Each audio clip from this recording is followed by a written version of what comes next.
အားလုံးမင်္ဂလာပါကျွန်တော် Sunny လင်းဖြစ်ပါတယ်ကျွန်တော်အရန်ကြည့်ချင်တဲ့ Avatar movie ကိုကျွန်တော်ဟောတနေ့ကပေါ့နော် JB မှာတွားပြီးကြည့်ခဲ့ပါတယ်အေးကြည့်ပြီးတော့ကျွန်တော် rating လေးနည်းနည်းလေးပေးချင်တော့ rating ထက်ပေါ့ review လေးနည်းနည်းပေးချင်တော့ rating ကြတော့ကျွန်တော်ဘယ်လောက်ပေးချင်လဲဆိုတော့10 out of 10မှာကျွန်တော်8လောက်ပေးချင်တယ်ဘာလဲဆိုတော့ကျွန်တော်ကဒီ season 1 season 2 season 3မှာကျွန်တော် season 1အကြိုက်ဆုံးပဲ season 1ကို10ပေးလိုက်တယ် season 2ကို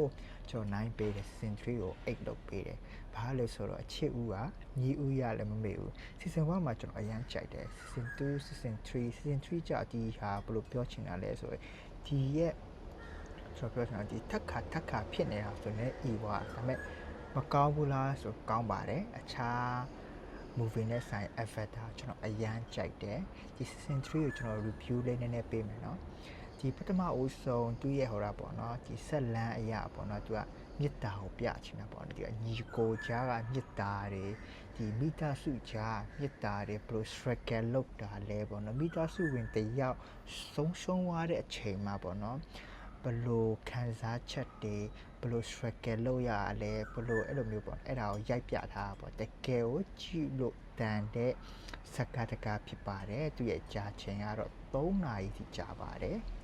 အရန်ဟုတ်ကြတမောတဝကြည့်လို့ကောင်းတာပေါ့နော် 3D နဲ့ဆိုပို့ပြီးတော့ကြည့်လို့ကောင်းတယ်ဘာလို့ဆို season 1တုန်းက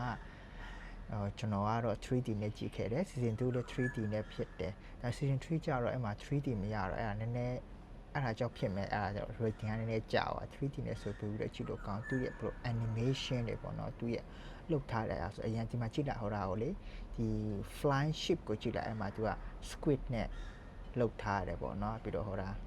jellyfish နဲ့လှုပ်ထားအရန်ဟုတ်ဒီ idea လေးအရန်တော်တယ်ဒီမှာလူများနိုင်ငံကသူတို့ industry ပေါ့နော် movie industry ကဘလို့ idea နဲ့သူတို့ဖန်တီးတယ်ပေါ့ movie တစ်ခုပေါ့နော်အရန်ကိုကြည့်လို့တန်တဲ့စကားတကားဖြစ်ပါတယ်တွားကြည့်ဖြစ်အောင်တွားကြည့်ပေါ့နော်ကျွန်တော် recommend လေးပေးချင်ပါတယ်ပြီးတော့နောက်တစ်ခုကြာဒီမှာဆိုရင် season 3မှာကြာလို့ fire ဆိုပါလာပေါ့ဒီအညီရောင်ဟောတာဟို character တခုအဲ့ဒါသူကြာတော့ပေါ့နော်ဘယ်လိုလဲဆိုတော့နည်းနည်း spoiler ပေးလိုက်ပါပေါ့နော်သူကဒီ Ava ပေါ့နော် Great Mother ကိုလုံးဝမယုံဘူးပေါ့နော်အဲ Great Mother ဘာမှမလုပ်ပေးနိုင်ဘူးဆိုပြီးတော့သူရဲ့ AD ဒီပေါ့သူနဲ့လူမျိုးတူချင်းသူကမျိုးတုံးချင်တာပေါ့ဒူတီတာဟိုတာ God ပေါ့ Great Mother သူ့ကိုအဲ့လိုယုံကြည်တာပေါ့နော်အဲ့လိုမျိုးနဲ့ဒီသူ့ရဲ့အပိုင်းလေးတွေပါလာတာပေါ့နော်ဘလို့လဲဆိုတော့ပေါ့နော်ပါလာတယ်ပြီးတော့ဒီနောက်တစ်ခုဟောတာ Monkey Boy ဆိုသူတို့ခေါ်နေ Mask နဲ့ကောင်လေးပေါ့နော်အေးမှသူလဲ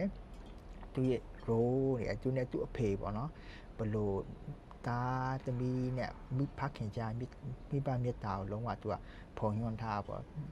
မိဘဆိုတော့သားသမီးကိုလုံးဝမတက်ရက်ဘူးမလုပ်ရက်ဘူးဆိုအမြဲကာကွယ်သွားတယ်အဲ့ဒါကိုပြသွားတယ်ပြီးတော့ဒီ main character နှစ်ယောက်ရဲ့သူတို့ချစ်ချင်းမြတ်တာသားသမီးကိုသားသမီးမဟုတ်တော့မှာပေါ့နော်ကိုသားသမီးတယောက်လိုကိုဟိုဘလို့ရှောက်တဲ့မြတ်တာတွေပေါ့နော်ဒီကားမှာမြတ်တာတရားကိုတော့ဖော်ကျူးထားတာပေါ့ကျွန်တော်မြတ်တာတရားဘက်ကိုကြည့်ပြီးတော့အေးရှူတောင်းနဲ့ကြည့်တာပေါ့နော်အရန်ကိုမြတ်တာတရားမိဘမြတ်တာတာသမီမြတ်တာညီကိုမြတ်တာဖော်ကျူးထားတဲ့ကားပေါ့ပြီးတော့ကိုမျိုးရိုးကိုမျိုးကုံကိုလူမျိုးဘလို့ကာကွယ်မလဲဆိုတော့ပေါ့ team work အဲ့လိုပေါ့မြတ်တာတရားဖော်ကျူးထားဘလို့ထားတဲ့ကားတကားလို့တော့ကျွန်တော်ပြောလို့ရတာပေါ့နော်ဟုတ်ကျွန်တော်ညီကိုမောင်နှမတွေမကြည့်ရသေးဘူးဆိုရင်ကြည့်ဖြစ်အောင်ကြည့်ပါလို့ကျွန်တော်ပြောပြချင်ပါတယ်အားလုံးကိုကျေးဇူးတင်ပါတယ် bye bye